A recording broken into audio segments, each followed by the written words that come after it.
is, though, that Ferraris are built with a zest and a Latin passion. This is built in a more Northern European way.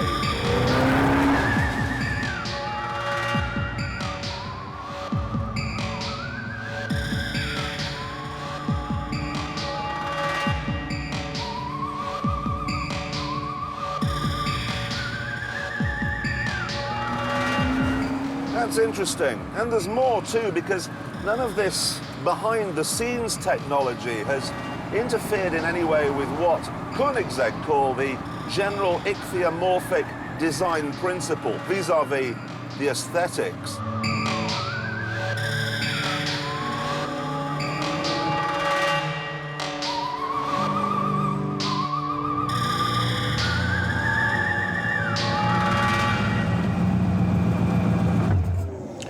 So, is this the most boring supercar in the world? No.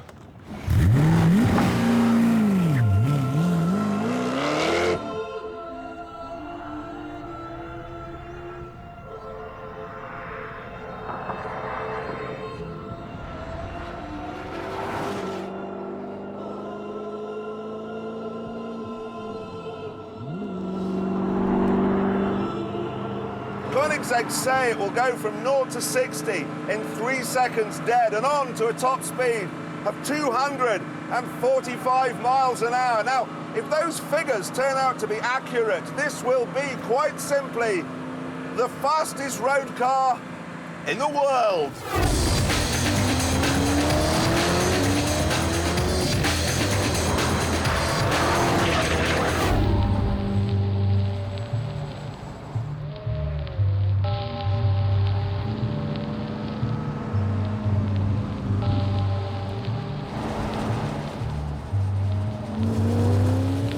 It may sound simple, driving down a runway flat out, but there are problems. The runway is so wide, it affects your sense of perspective. So you're sitting there thinking, a little bit further, a little bit more, a little bit harder, a little bit more speed, and then before you know it, you end up here, 14 inches from the end of the runway, and in big, big trouble.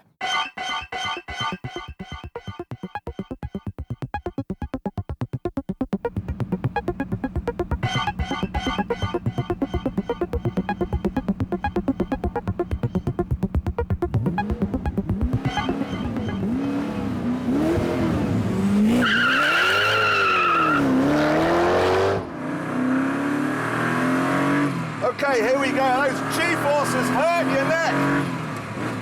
I've got to take as much speed as I can through this bottom corner onto the main straight at 112 kilometers an hour.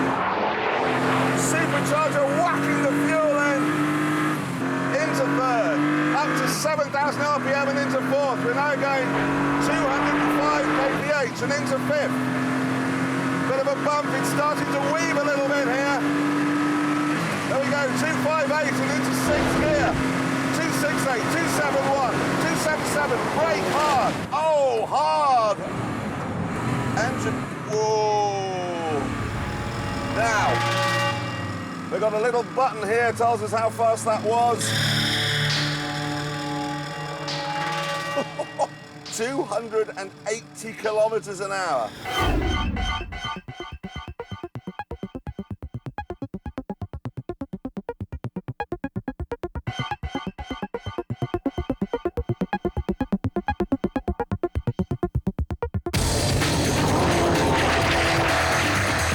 This goes like nothing I've ever driven. And it feels like nothing I've ever driven.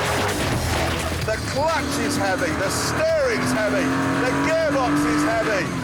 It's just a ton and a half of testosterone. You could drive this thing to the gym, turn around, go straight home again, you'd have had more exercise than if you'd done a workout.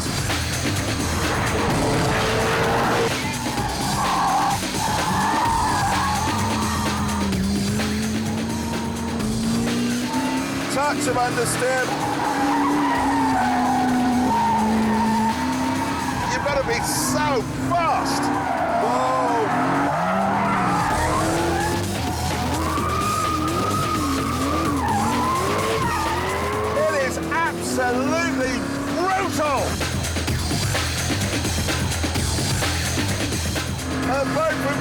Koenigsegg was going, turn the traction control off. He must be joking.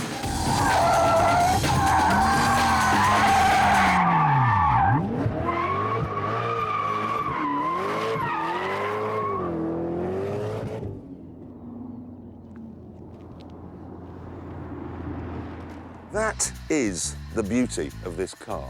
If you don't like something about it, change it.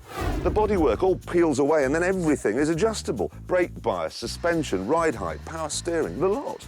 So you can have it set up for a big, wide open circuit like Silverstone one day, and then the next day, a couple of minutes work, and it's set up for a twisty, turny one like Cadwell Park. Then, if it's a lovely summer's evening and you want to set it up for going to the pub, simple. Slide in here, do this clip, move that lever, undo that clip, and the roof comes out.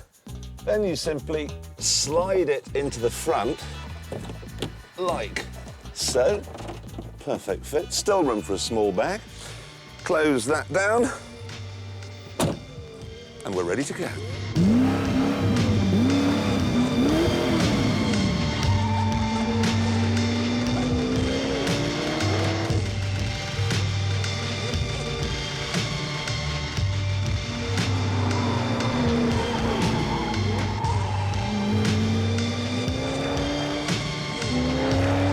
Well, it may be a Swede, but take it from me, it's not a turnip.